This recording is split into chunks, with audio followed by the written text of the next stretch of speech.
नवरात्रि के दूसरे दिन पूजा के समय अवश्य पढ़े ये व्रत कथा। चमक जाएगा आपका भाग्य और सभी मनोकामनाएं होगी पूर्ण। नवरात्रि के दूसरे दिन माँ ब्रह्मचारिणी की पूजा की जाती है।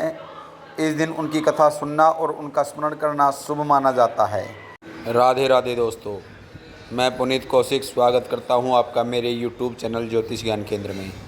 दोस्तों, आज की वीडियो में हम बात करेंगे माँ ब्रह्मचारिणी व्रत कथा के बारे में।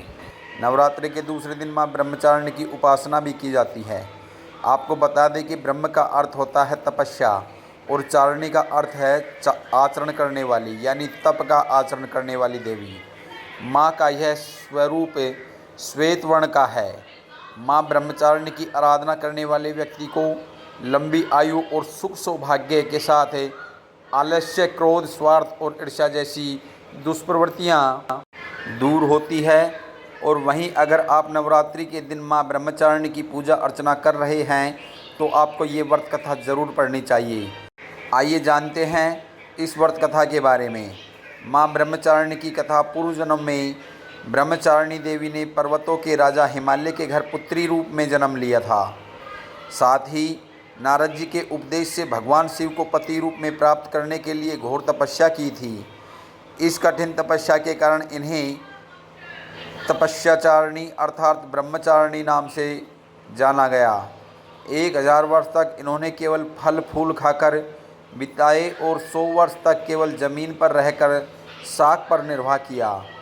कुछ दिनों तक कठिन उपवास रखे और खुले आकाश के नीचे वर्षा और धूप में घोर कष्ट सहे।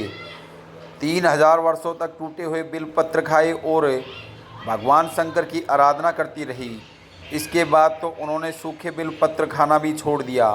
कई हजार वर्षों तक निर्जल और निराहार रहकर तपस्या करती रही। पत्तों को खाना छोड़ देने के कारण ही इनका नाम अपर्णा नाम पड़ गया था। कठिन तपस्या के कारण देवी का शरीर एकदम क्षीण हो गया। देवता, ऋषि, सिद्धगण, मुनि सभी ने ब्रह्मचारिणी की तपस्या को अभूतपूर्व पुण्य कृत बताया, सराहना की और कहा, हे देवी, आज तक किसी ने इस तरह की कठोर तपस्या नहीं की। यह आपसे ही संभव थी। आपकी मनोकामना परिपूर्ण होगी और भगवान चंद्रमौली शिव जी तुम्हें पति रूप में प्राप्त होंगे।